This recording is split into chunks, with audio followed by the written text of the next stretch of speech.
Es un privilegio y una alegría compartir con todos ustedes la palabra de Dios. Hemos estado hablando las últimas semanas en torno a la fe y yo he sentido en mi espíritu un impulso de parte de Dios de enseñar sobre la fe, de animarnos a tener fe, de practicar la fe.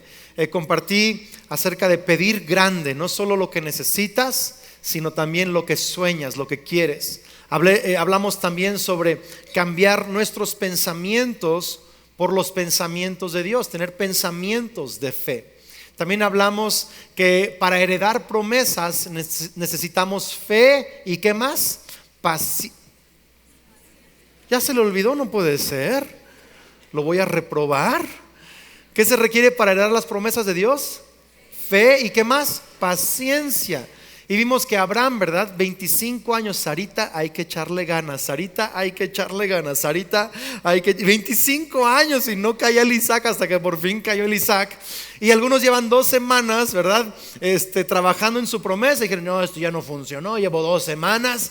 Bueno, pues habrán 25 años y si tú eres fiel y paciente, paciencia no es pereza, paciencia es perseverar activamente en las promesas de Dios hasta que Dios cumpla lo que te ha prometido.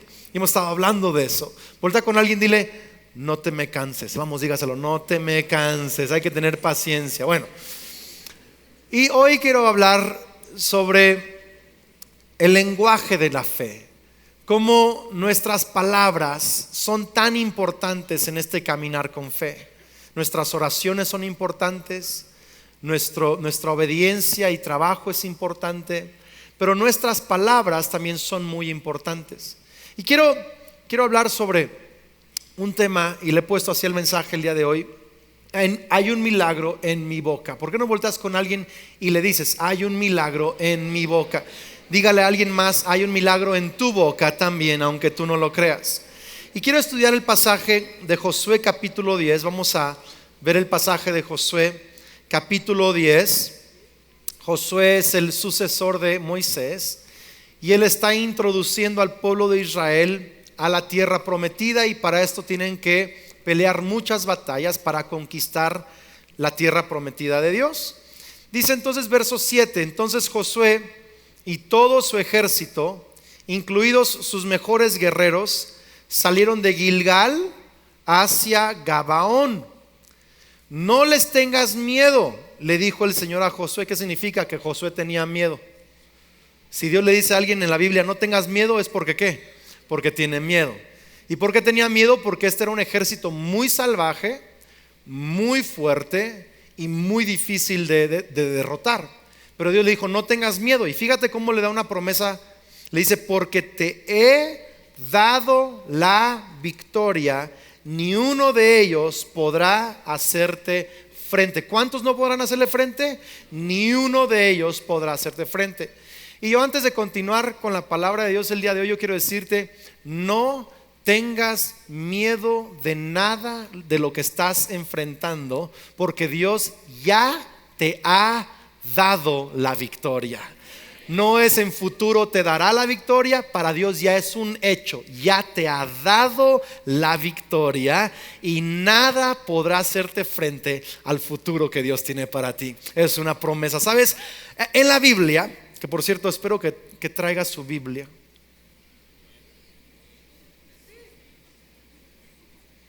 Yo les recomendaría comprar una Biblia de papel también. Luego, si el teléfono se le acaba tu pila, se te acabó tu espiritualidad. Con el papel es bonito traer tu Biblia de papel, pero en tu Biblia hay listas que diferentes personas han hecho. Una persona hizo una lista de 3,700 promesas en la Biblia, 3,700. Otra hizo una lista de 5,600, 5,500 promesas en la Biblia. Otro hizo una lista de 7,300 promesas en la Biblia. Y hay una persona que hizo una lista de 8,000 promesas en la Biblia. 8,000. Hay más promesas que problemas.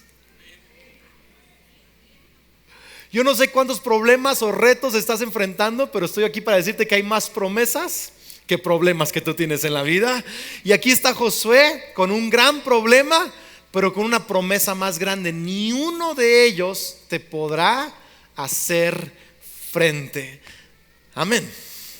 Vamos a brincarnos al verso 12. Entonces tú puedes leer que están peleando, Dios les está ayudando, están ganando la batalla. Pero el día que el Señor les dio a los israelitas la victoria sobre los amorreos, Josué oró al Señor delante de todo el pueblo de Israel y dijo: que el sol se detenga sobre Gabaón y la luna sobre el valle de Ajalón. Si hubiera sido michoacano, hubiera dicho: en Garrotes y Miay, ¿verdad? Párele allí. Jamás, dice verso 13, entonces el sol se detuvo, y entendemos, ¿verdad?, que está hablando en sentido de lo que se conocía en aquel tiempo. Parece que el sol sale y se pone, pero es la tierra realmente que da vuelta en su eje alrededor del sol. Pero dice que el sol se detuvo y la luna se quedó en su sitio hasta que esa promesa se cumplió, hasta que la nación de Israel terminó de derrotar a sus enemigos. ¿Acaso no está registrado este suceso en el libro de Jaser? Es un historiador de aquellos tiempos. El sol se detuvo en medio del cielo y no se ocultó como en un día normal. La frase allí, si uno lo estudia en diferentes traducciones, es: y estuvo el sol como todo un día, o casi 24 horas. Jamás, ni antes ni después, hubo un día como ese, cuando el Señor contestó, fíjese qué frase, semejante oración. Sin duda, ese día el Señor peleó por Israel. ¿Alguna vez te han contado algo tan grande que te cuesta trabajo creerlo? Esa es una de esas historias. ¿Cómo es que la tierra se detuvo mientras los israelitas conquistaron a sus enemigos? Es como muy grande. Estaba saludando a un joven que se llama Diego, y Diego es un joven que no tiene más de, yo creo, 23, 24 años. Venía con su esposa, también tienen poco de casados, tienen una nena como de 1 año. Y Diego, un chavo muy alegre, lleno de sonrisas, también lleno de tatuajes, buena onda, ¿verdad? Así, bien chévere. Al final de la reunión nos saludamos. Y Diego se acercó con muchas ganas a saludar y me dice: pastor, quiero dar las gracias. Hace como 3 meses, poquito más de 3 meses, vine por primera vez a una reunión y yo estaba adicto a la heroína. Dice: conozco gente que ha estado tratando de librarse de esa adicción durante años, durante meses. Vine con adicción a la heroína, y en un momento de oración, y cuando usted estaba orando ahí para que Dios hiciera milagros, sentí algo tan impresionante en mi cuerpo. Dice: y en ese momento Dios rompió la adicción a la heroína. No he tenido ganas de consumir heroína desde ese día. Estoy libre. Estaba aquí con su hija, estaba con su esposa. Dios está restaurando su familia. Saludé a otra señorita, se llama Karina, tiene 24 años, que su vida estaba también perdida. Ya no estudiaba, ya no trabajaba, estaba en adicciones, en un montón de cosas. Su familia ya no sabía qué hacer con ella, ¿verdad? Quizá tienes a alguien que no sabes ni qué hacer con él. Ten fe. Dice: pastor, también tengo un tiempecito de venir a la iglesia. No sabe cuánto Dios ha cambiado mi vida. Ya estoy en la escuela otra vez, ya tengo trabajo otra vez, he ordenado mi vida, tengo un futuro extraordinario. Alguien más vino y me dijo: pastor, yo tenía muchas ganas de suicidarme, pero Dios hizo un milagro en mi vida hace unos meses también. Cambió ese espíritu de muerte y ahora tengo esperanza de un gran futuro por delante. O sea, son milagros extraordinarios, y algunas cosas parecen como demasiado buenas, demasiado grandes como para creerlas, como para que sean realidad. Pero sabes, la Biblia está llena de sucesos extraordinarios, de cosas fuera de lo común. ¿Sabes cómo le llama eso la Biblia? Milagros. Cosas que la lógica no puede explicar, cosas que la ciencia no puede descifrar, cosas que tus amigos a veces no pueden creer, pero que son realidad porque Jesús es más poderoso que cualquier limitación humana, que cualquier limitación de la naturaleza. Hay milagros. Y yo creo que la vida de un creyente debe estar rodeada de milagros. En otras palabras, si estamos siguiendo a Jesús, vamos a experimentar milagros. Jesús dijo que las señales seguirán a aquellos que siguen a Jesús. Señales como sanidades, como autoridad sobre demonios y muchas otras cosas, milagros extraordinarios. Quizá si no estás experimentando más milagros, quizá es porque no estás siguiendo bien a Cristo Jesús. Porque si seguimos bien a Cristo Jesús, debe de estar ocurriendo milagros en nuestra vida. Y este es un milagro francamente que es wow, este es el de Josué. O sea, está Josué peleando. Dios le dijo, ni uno te va a hacer frente. Y están ganando la guerra, están peleando, están ganando la guerra. Pero Josué se da cuenta de que el día se está acabando, va muy rápido avanzando el sol. Dice, si yo voy a cumplir la promesa de Dios, que ninguno me va a hacer frente, yo necesito más horas en el día de luz. Porque si cae el sol y empieza a anochecer, este ejército se va a esparcir. No había esos lentes especiales que hoy hay con los militares de infrarrojos, ni nada de eso, ¿verdad? No había nada de tecnología, nada de electricidad artificial o luz artificial. Él dijo, yo necesito el sol otro rato mientras acabo la promesa de Dios para mi vida. Y como el sol es mi obstáculo para que la promesa de Dios sea cumplida, dice que oró a Dios y le ordenó al sol, párate.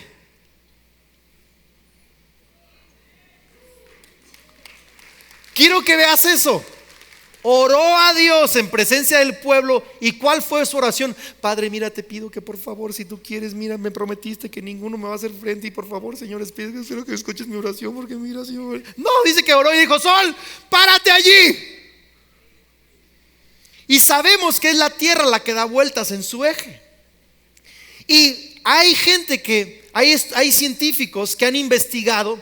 Hay calendarios, en el calendario azteca, maya, hindú, egipcio, babilónico, chinos, calendarios antiguos, en donde se relata en historiadores antiguos de un día largo en nuestra historia. Hay estudiosos en la Universidad de Yale que han buscado, astrónomos, y han encontrado que faltan en el registro de la historia, faltan como 24 horas o hay 24 horas de más de luz donde no hubo noche, esas 24, o sea, hay más. Y han llegado a ver que en el día, más o menos en los tiempos de Josué, son 23 horas con 20 minutos. Y luego en los tiempos de Ezequías, el rey Ezequías, cuando Isaías le dijo no vas a morir, y regresó el sol otros 15 grados, ahí están los otros 40 minutos. Mínimo diga, wow, qué buen increíble. Ahora es impresionante, porque una de dos, o Dios tuvo que literal detener la tierra en su eje, detenerlo. Si la tierra detiene su rotación, habría caos. La vida dejaría de existir como tal. Si la tierra, Dios tuvo que sostener toda la creación, los mares, todo en su lugar, mientras le dio a Josué más horas para acabar con sus enemigos. Esto es increíble, es impresionante. Pero quiero que notes cómo es que Josué recibió ese milagro. Su oración fue una orden a su obstáculo. Y si tú vas a recibir más milagros en tu vida, necesitas añadirle a tus oraciones, número 1, órdenes. Alguien diga fuerte, por favor, órdenes. Porque muchos estamos diciendo, Señor, por favor, te pido que me sanes. Y Señor, mira, por favor, por las llagas de Cristo somos nosotros curados. Y sáname, Señor. Tienes que empezar a decir, ordeno que mis intestinos sean sanos en el nombre de Cristo Jesús y funcionen bien. Agrégale a tu oración una ¿qué? Orden. Fíjate, Jesús mismo está en Juan capítulo 11 verso 41. Así que corrieron la piedra a un lado. Entonces Jesús miró al cielo y dijo, Padre, está orando, gracias por haberme oído, tú siempre me oyes, pero lo dije en voz alta por el bien de toda esta gente que está aquí, para que crean que tú me enviaste. Verso 43. Entonces, fíjate, Jesús gritó, está orando, Padre, gracias. Y entonces Jesús gritó, ¿y qué dijo? No le escucho, iglesia, ¿qué dijo? Lázaro, sal de allí y el muerto salió de la tumba. En otras palabras, Jesús dice: Padre, gracias porque me oyes, y como me oyes, le doy una orden al muerto: sal fuera. Hace unos años que empezaba yo a orar por los enfermos, tenía como una inquietud, un mover de Dios, de orar por los enfermos, y por eso lo hago ahora en cada reunión, lo hago cada que puedo, de manera personal, de manera pública. Tengo una convicción muy fuerte, porque si la Biblia dice que vamos a orar por enfermos y van a sanar, es porque hay que hacerlo. Pero cuando empezaba a orar por enfermos, yo me daba cuenta, oraba con alguien y no sanaba, y oraba con, nomás no sanaban. Y luego veía que otra gente, veía que mi papá oraba por enfermos y sanaban, y veía que otros pastores, amigos, predicadores oraban por y sanaban. Y dije: bueno, ¿qué tengo yo que no tienen ellos? Estoy más guapo yo que ellos. ¿Cuál es el cuál? Uno piensa tonterías, ¿no? ¿Por qué no? ¿Por qué no están sanando? Pero empecé a darme cuenta que le agregaban a sus oraciones una orden. Padre, gracias por sanar a esta persona, y ordeno que sea sana en el nombre de Cristo.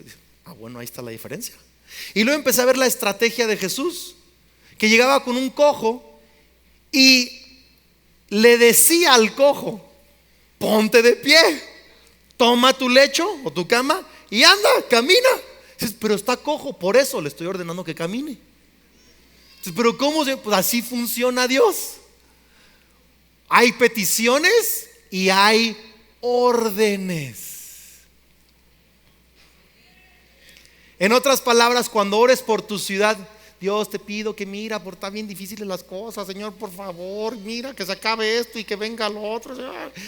Agrégale a eso órdenes de fe y decir: ordenamos que todo espíritu de violencia salga de nuestra ciudad, ordenamos que la paz invada esta ciudad, ordenamos que prosperidad surja en esta ciudad, viene un nuevo tiempo de bondad. Alguien está, o sea, hay que agregarle a la oración órdenes. Jesús mismo lo enseñó, Marcos 11, verso 23. Porque de cierto les digo que cualquiera que dijere a este monte: quítate y échate en el mar, y no dudare en su corazón, sino creyere que será hecho lo que dice, lo que diga le será hecho. Verso 24. Por tanto les digo que todo lo que pidieren orando, crean que lo recibirán y les vendrá. Fíjate, está enseñando sobre oración, todo lo que pidieran orando. Pero el verso anterior, ¿qué dice? Si le dices al monte, si le ordenas al monte: muévete y échate en el mar, y no dudas, va a suceder. Y algunos creyentes no saben que las oraciones también pueden ser órdenes. ¿Para qué vas a mover un monte? Te digo, pregúntame yo. No, es que me gustaría tener el Popocatépetl cerca de mi casa para ver la vista impresionante, ¿verdad? Muévete para acá, ¿verdad? O sea, ¿para qué vas a mover un monte, una montaña? Sencillo. Si ese monte está impidiendo que tú logres lo que Dios quiere que tú logres, tienes todo el derecho y toda la autoridad de ordenarle a ese monte que se mueva en el nombre de Cristo Jesús. En otras palabras, si estás orando por un familiar, y esto yo lo he aprendido de otros hombres de Dios también. De pronto estamos orando por un familiar, quizás es un familiar que está batallando con insomnio, quizás es un familiar que le compartes de Dios y nomás te manda a volar y te hace caras y se burla de ti. Sabes que yo he aprendido a orar así: Padre, te pido que tú toques su corazón, que abras su mente, oro, y luego cambio mi oración a órdenes, aunque él no está ahí, y menciono su nombre. Te ordeno en el nombre de Jesús que todo espíritu de incredulidad salga ahora mismo. Ordeno que tu apatía sea rota en el nombre de Cristo. ¿Sí? Ahora, no cometa el error de en persona decirle a su suegra: le ordeno que todo espíritu de chisme salga en el nombre. O sea, no, pues me explico. Te vas a crear todo un problemón ahí que, o sea, acuérdate que nuestra lucha no es, dice el apóstol Pablo, ¿contra qué? Contra carne ni sangre, sino que es contra poderes espirituales. Entonces tú tienes el derecho de ordenar a toda situación que está impidiendo el cumplimiento de tu promesa, que se mueva en el nombre de Cristo Jesús. Dios te prometió salud, pídela y luego ordénale a tu cuerpo que sea sano. Ordénale a tus rodillas que funcionen bien. Dios te prometió sabiduría, pídela y luego di: yo declaro sabiduría en mi mente, inteligencia. Voy a acabar esta carrera de medicina y 3 especialidades. Voy a ser una eminencia en la medicina en esta región del país. Declaro actividad intelectual sucediendo en mi mente. Alguien tiene que ordenar eso, porque es más allá de pedir, hay que ordenarlo. ¿Me está siguiendo? ¿Me está siguiendo? Y por eso muchos no vemos más milagros, porque no nos atrevemos a dar órdenes en el mundo espiritual. Voltea con alguien, dile: atrévete. Si tú te atreves a dar órdenes en el mundo espiritual, Dios se va a atrever a hacer milagros extraordinarios a tu favor. Número 2. Si leíste conmigo el pasaje de Josué, te puedes dar cuenta que cuando Josué hizo esta declaración, lo hizo frente a todo el pueblo, no lo hizo a escondidas. Lo hizo como una confesión que pública. Yo creo que gente se le estaba acercando a Josué durante la guerra. Oye, Joshua, ¿no? ¿Sí crees que vamos a ganar? Porque están muy duros los amorreos, tan amorreados, o sea, están impresionantes. ¿Vamos a ganar o cómo? Imagínate que Josué tiene una promesa de parte de Dios, tiene una oración y una orden delante de Dios. ¿Tú crees que si le preguntan a Josué, vamos a ganar, qué diría este líder Josué? Y quién sabe, mano. Como dicen en el rancho, ojalá, espero que Dios nos ayude, ¿verdad? A ver si Diosito nos hizo caso. No, él tenía una confesión pública de lo que era su fe privada. Él decía: vamos a ganar, Dios nos dio una promesa, esos enemigos no van a poder estar delante de nosotros, vamos a tener y tenemos ya la victoria. Hay una confesión pública, porque sabía Josué lo que dice Proverbios capítulo 18-21, que en la lengua hay poder de vida y muerte. Quienes la aman comerán de su fruto. Alguien diga fuerte conmigo: hay un milagro en mi boca. Vamos, dígalo con ganas: hay un milagro en mi boca. Fíjate lo que dice Romanos 10:9. Si confiesas con tu boca, no con tu mente, no con tus pensamientos, con tu boca, que Jesús es el Señor, y crees en tu corazón que Dios lo levantó de los muertos, serás salvo. Verso 10. Pues es por creer con tu corazón que eres declarado justo a los ojos de Dios, y es por confesarlo con tu boca que eres salvo. El más grande milagro de todos es que Jesús te perdone tus pecados, que Jesús te da vida eterna, te hace un hijo de Dios y te recibe en una relación personal con Él. Es el milagro más grande de todos. Eso se llama salvación. ¿Y cómo es que eres salvo? Tienes una fe privada que nadie puede ver en tu corazón, crees en tu corazón, pero también lo tienes que declarar y confesar con tu boca. Si no estás dispuesto a confesar públicamente que Jesús es tu Señor, no estás listo para recibir el regalo de la salvación. Porque hay gente que en privado dice: no, yo sí creo en Dios, yo creo en Dios y yo creo en Dios, y luego va saliendo de más vida. Ah, tú eres cristiano, fuiste más vida. No, nomás fui a ver que tengo curiosidad, a ver qué se hacen los locos allá adentro. Y no te atreves a decir que Jesús es tu Señor, no lo confiesas con tu boca. Dice aquí que para ser salvo hay que creer y hay que, ¿qué más? Confesar. Y si el más grande milagro así se hace, ¿por qué Dios va a cambiar su estrategia con todos los demás milagros que quiere hacer con nosotros? Lo que crees y pides de manera privada, tienes que estar dispuesto a ponerle tus confesiones públicamente. Me abruman con su entusiasmo el día de hoy, me están sacando de onda. Mire, le pongo un ejemplo. Uno empieza a orar: Padre Celestial, te pido que sí se logre ese negocio para la venta, porque tengo que pagar acá, y Señor, la colegiatura, y mira, y me falta, y Padre, te pido, y yo creo que tu palabra dice que tú vas a abrir las ventanas de los cielos, amén, amén y amén. Y luego sales, privado. Si oras en público, ¿tu Padre qué? ¿Te recompensará qué? Oraste en privado.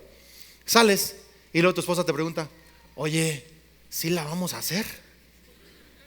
Y tú le dices, hijo, ¿quién sabe?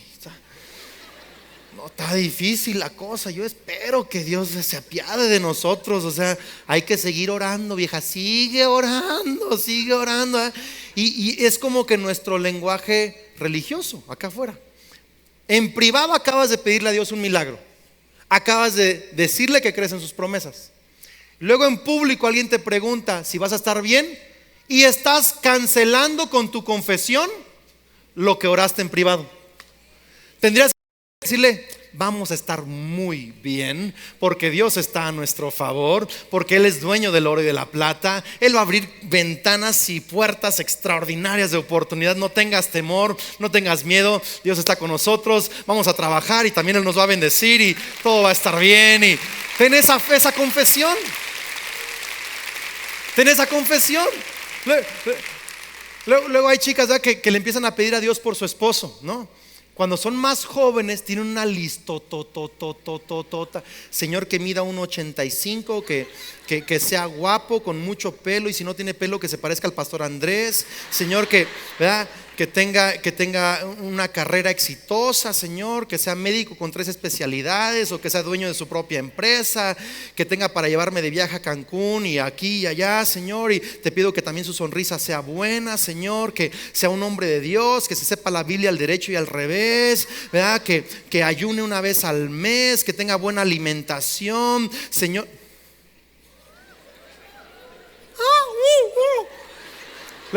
pasan los años, ya son más grandes, y ya su lista va acortándose. Señor, que sea hombre y que me ame. Ya con eso ya el lago, ¿no? No, pero ahí están en su lugar privado pidiéndole a Dios un milagro. Señor, te pido, y mira, y mi esposo y todo esto. Y luego salen a hablar. Fíjate lo que salen a hablar. No, es que todos los cristianos que conozco están re feos. No, aquí cuándo voy a conseguir a alguien que ama a Dios, está imposible, no puede ser, ¿verdad? Y luego algunas se autodenigran. Se ven al espejo y dicen, no, así cómo vas a conseguir, mira nomás, ¿cómo vas a conseguir así? Los cachetes tan feos que se te inflaron allí, que pues, no puedes, mira nada más la narizota que tienes, no, y hoy el pelo no te arregló así, con ese pelo no, y estás pensando eso por dentro, te estás hablando esas cosas, pero le estás pidiendo a Dios un milagro. A ver, entonces, ¿qué es lo que crees? Oras una cosa y hablas otra. Tendrías que hablar de la misma manera que le pides a Dios un milagro. Si le estoy pidiendo, Señor, dame mi príncipe azul, entonces tienes que empezar a confesar, yo no sé de dónde, pero va a venir uno por acá que va a ser para mí. Dios, yo siento un milagro en mi boca, aleluya, ¿verdad? Y yo tengo mi atractivo, quizá no será muy obvio, pero ahí lo tengo, ¿verdad? Y Dios le va a dar discernimiento a ese hombre que es para mí, para que tenga espíritu de sabiduría y revelación y pueda ver el atractivo que yo tengo. Yo sé que Dios lo va a hacer, y empieza a hablar con fe. Hello. ¿Sabes por qué es lo que pasa? Que en privado le estás pidiendo a Dios un hombre bueno, un hombre que ama a Dios, un hombre íntegro con carácter, pero por fuera estás diciendo cosas que no hay, que no encuentras, que tú no te lo mereces, estás confesando cosas equivocadas, pues te vas a quedar con un hombre que realmente no ama a Dios. Aunque se lo estás pidiendo, lo estás cancelando con tus confesiones. Estamos acá. Señor, te pido que me des una empresa, ese negocio que siempre he soñado, Señor, y te pido que me abras puertas y etcétera, y necesito esto para comprar las máquinas, y necesito un milagro, y Señor, y Señor, creo. Y luego sales, no, está re mal aquí la economía, y que aquí nomás no, voy a tener que ver si consigo papeles de visa para irme a Suiza, a lo mejor allá sí puedo. Y estamos confesando públicamente. algo totalmente contrario a nuestras oraciones. ¿Estamos acá o no estamos acá? Usted tiene que aprender a que sus oraciones le tiene que añadir órdenes y le tiene que añadir, ¿qué más? No le escucho. ¿Qué más tiene que añadir? Un lenguaje, una confesión de fe. Mire, un experto en esto es el salmista, el rey David. Salmos 23. El Señor es mi pastor, nada me faltará. En lugares de delicados pastos me hará que descansar, pastoreará mi alma. Y empieza a hablar y dice, es más, aunque ande en valle de sombra y de muerte, no voy a temer mal, porque Dios estará conmigo. Y empieza a hacer confesiones de fe. Nos decimos cristianos, pero no hablamos como cristianos. Fíjate lo que dice Salmo 119, verso 13. Dice, recité en voz alta. Alguien diga voz alta. Todas las ordenanzas que nos has dado.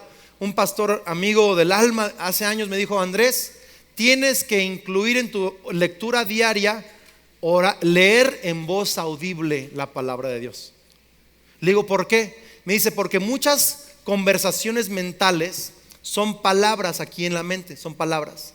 Y usualmente las conversaciones mentales son negativas. El enemigo está atacándote, está condenándote, está poniendo negatividad en tu mente. Pero cuando tú hablas y lees la palabra y las promesas de Dios en voz alta, esas palabras audibles toman control, porque el cerebro tiene una parte lingüística y ese cerebro siempre está funcionando. Son palabras, ideas son palabras. Cuando tú hablas, tomas el control de los pensamientos.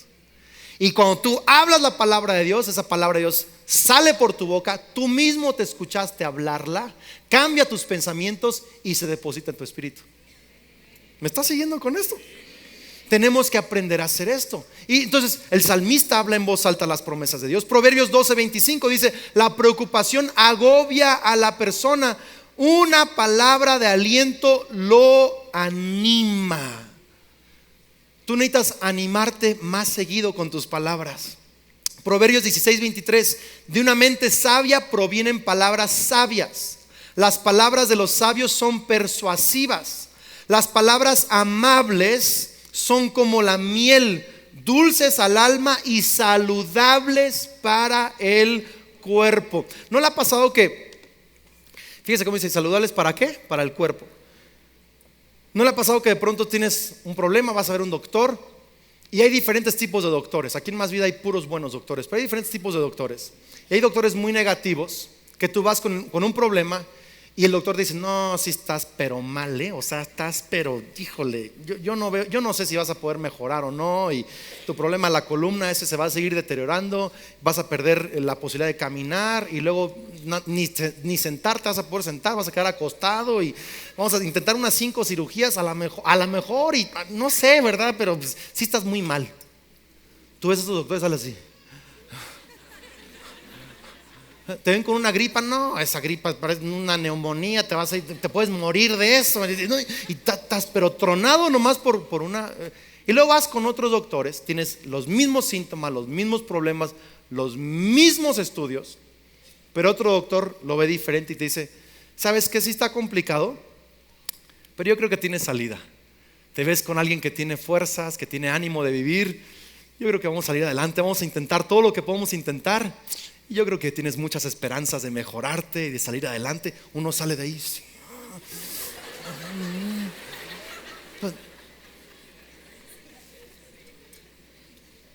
Porque las palabras buenas te animan, te dan salud, empiezan a fortalecer tu hombre interior. Yo quiero preguntarte el día de hoy, ¿qué clase de doctor espiritual eres tú?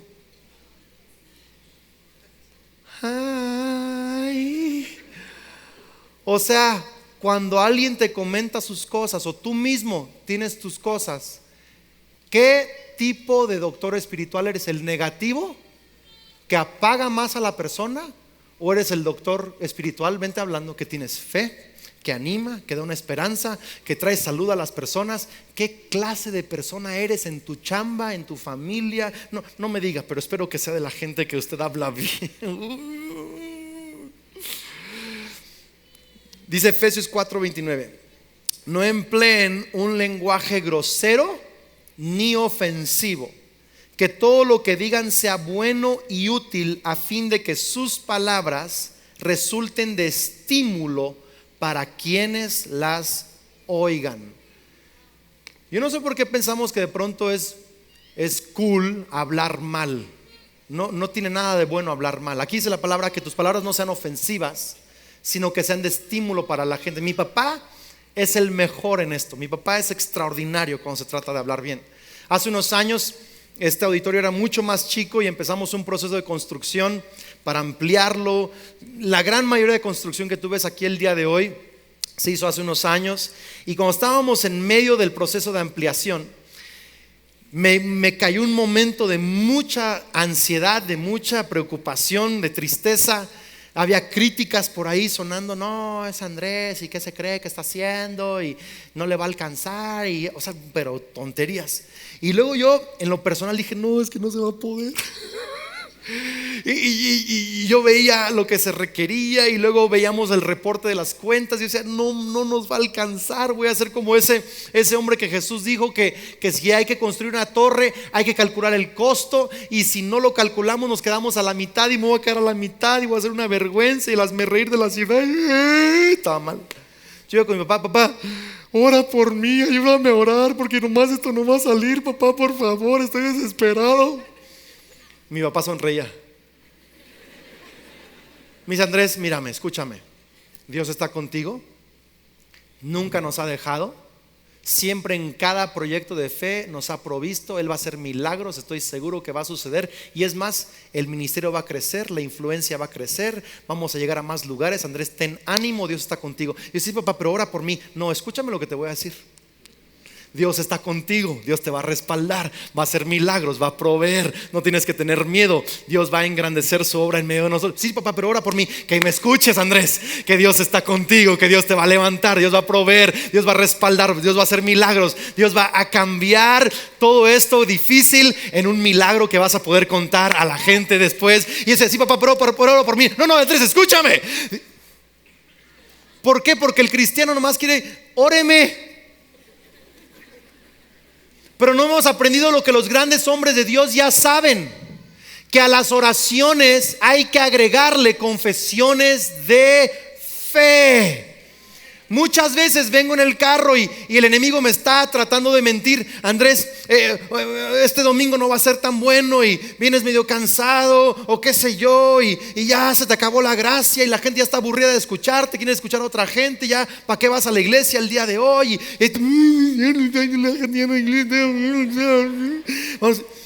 Yo tengo que hablarme a mí mismo y confesar: no, Dios me llamó, no fue mi idea, es idea de Dios. Él está conmigo, Él me ha dado una palabra para hablar, Él me ha dado algo para compartir, Él va a hacer milagros el día de hoy. Es más, va a haber más sanidades hoy que la semana pasada, y tengo que confesar esas cosas. En tu vida lo tienes que hacer también. Yo no sé qué tan difícil sea tu situación, o qué fracasos, o a lo mejor todo está bien. Pero no el que todo esté bien significa que ya llegaste a todas las promesas de Dios. Si todo está bien, imagínate todo lo más que Dios tiene para ti. Tienes que empezar a hablar conforme a las promesas de Dios para tu vida. Hay que ordenar y hay que confesar. En la Ciudad de México nos toca rentar un salón, un teatro para las reuniones cada domingo. Ni siquiera lo tenemos toda la semana, es los domingos nada más. Y ahí tenemos que dar las clases en los domingos, conectar a gente los domingos, tener reuniones los domingos. Es impresionante. Y luego se reúnen en la semana en cafés o en casas o en la esquina de donde sea, en la empresa, para su grupo Conexión. Hemos estado en el Centro Cultural del Teatro 2 y ahora ya nos dijeron que ya no podemos seguir ahí a partir de septiembre, que tenemos que cambiarnos, y encontramos, ¿verdad?, por fin un lugar que estaba abierto los domingos, el Teatro Aldama, que nos rentaron allí. Pero siempre que hay un cambio del lugar, uno dice: híjole, no tenemos un lugar propio, la gente ni siquiera puede venir a la iglesia a clases o al grupo Conexión, tiene que buscarle para su grupo Conexión, y las clases son en domingo, y si nos cambiamos la gente se va a desanimar, y a lo mejor nadie va a venir y se va a bajar, y uno tiene un montón de ideas negativas. Pero es en ese momento que hemos decidido confesar con el equipo en la Ciudad de México, con el equipo pastoral. No, ¿sabes qué? Nos va a ir mejor en el Teatro Aldama de lo que hemos estado acá. Más gente va a conocer a Cristo Jesús. La presencia de Dios va a aumentar entre nosotros. Dios va a traer ánimo a cada persona que va a congregarse ahí. Va a ser mejor el tiempo allá del que estuvimos en este otro teatro. Y tenemos que confesar. ¿Alguien está conmigo? Confesar con fe las promesas de Dios para nuestro futuro. Tenemos que confesar. Y termino con esto. Hay gente que dice: Andrés, o sea que nada más tengo que empezar a ordenar y confesar y ya todo se va a arreglar, ¿eh? Mercedes Benz a mí. O sea, ya nomás así. ¿A poco todo cambia nomás con hablar y confesar y ordenar cosas distintas? No todo cambia solo por hablar distinto. Pero escucha bien, nada va a cambiar si no empiezas a hablar distinto. Lo digo otra vez si no lo agarró. No todo va a cambiar solo por hablar distinto. Pero sí sé que nada va a cambiar si no empiezas a hablar distinto. Pero a tus palabras y a tus oraciones y a tus órdenes y confesiones tienes que agregarle lo que yo llamo respaldar tus confesiones. Y esto lo vemos en Marcos 11. Ya leímos parte de este pasaje. Ahora quiero leer el pasaje completo para que veas todo el contexto. Porque de cierto les digo que cualquiera que dijere a este monte: quítate y échate en el mar, y no dudar en su corazón, sino creyere que será hecho lo que dice, lo que diga le será hecho. Por tanto les digo que todo lo que pidiereis orando, creed que lo recibirán y les vendrá. Y cuando estén orando, perdonen. Fíjate, le mete ahí, cuando estén orando, perdonen si tienen algo contra alguno, para que también vuestro Padre que está en los cielos los perdone a ustedes sus ofensas. Porque si ustedes no perdonan, tampoco su Padre que está en los cielos perdonará sus ofensas. Pero quiero que le regresen al verso 25, por favor. Fíjate en el verso 25.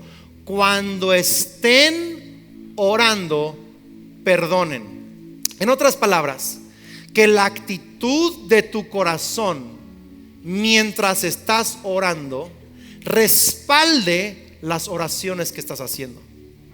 Si me doy cuenta al estar orando que tengo algo atorado en contra de alguien, de mi esposo, de mi esposa, de mis hijos, de mis papás, de mis amigos, de alguien en el trabajo, de quien sea, si me doy cuenta estoy molesto con alguien, en ese momento perdona, para que tu Padre te perdone y tu oración tenga efectividad y autoridad.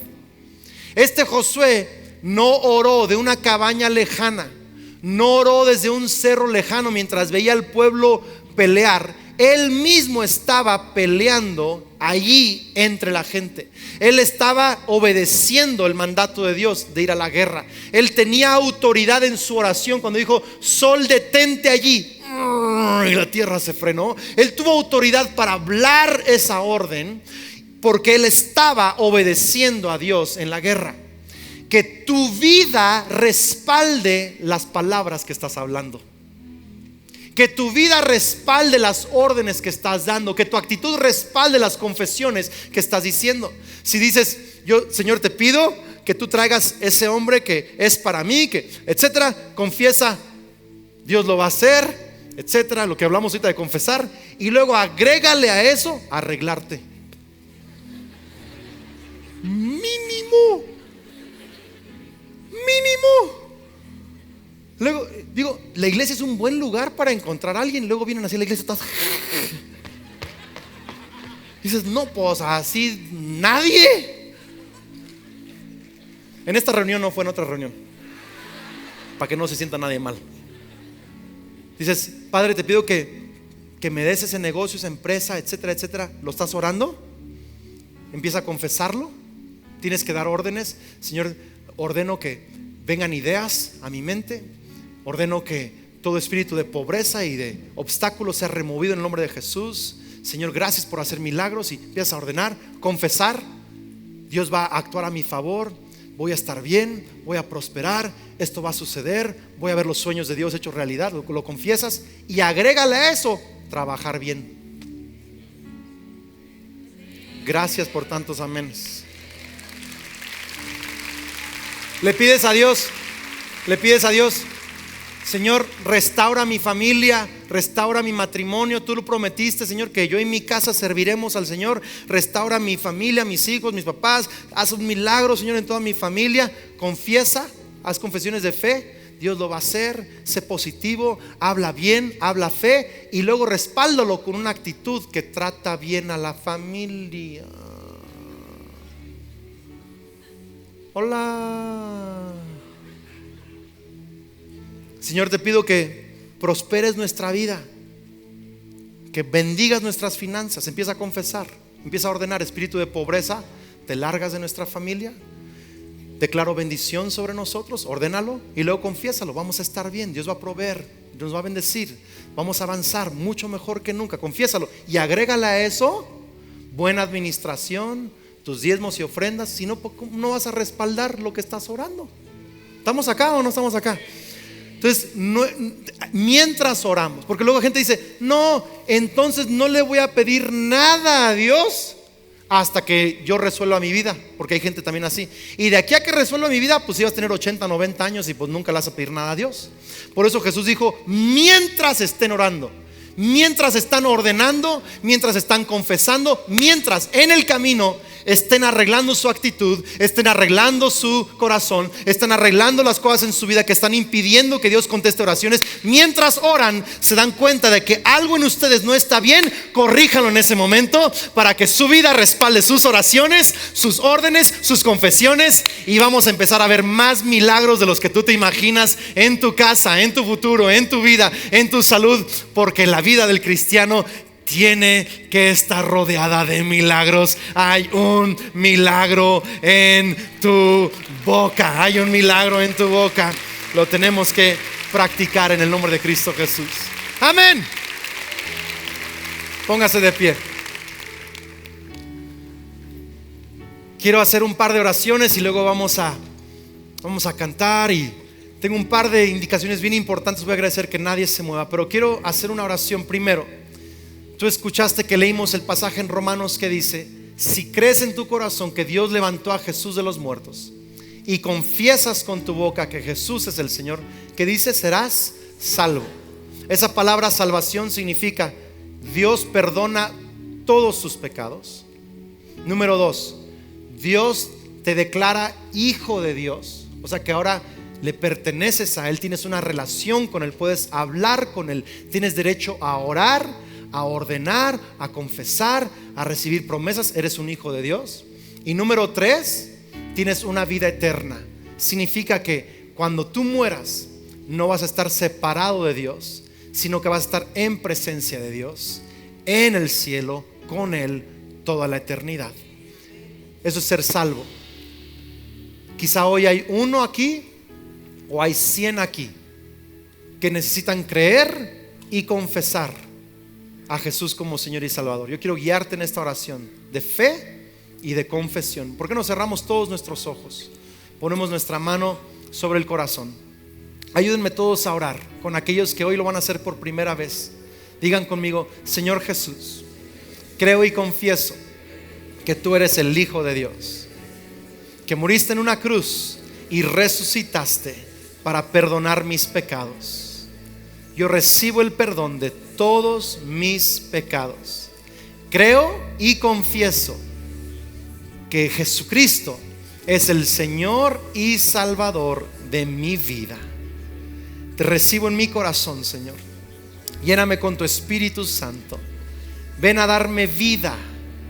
Dame tu paz. Dame tu alegría. Lléname con tu presencia. Dame el poder de cambiar las cosas que yo no puedo cambiar. Creo y confieso que a partir de hoy soy hijo de Dios por la fe en Cristo Jesús, que soy amado, soy bendecido, soy aceptado por Dios. Tú guías mi vida. Amén y amén y amén. Quisiera saber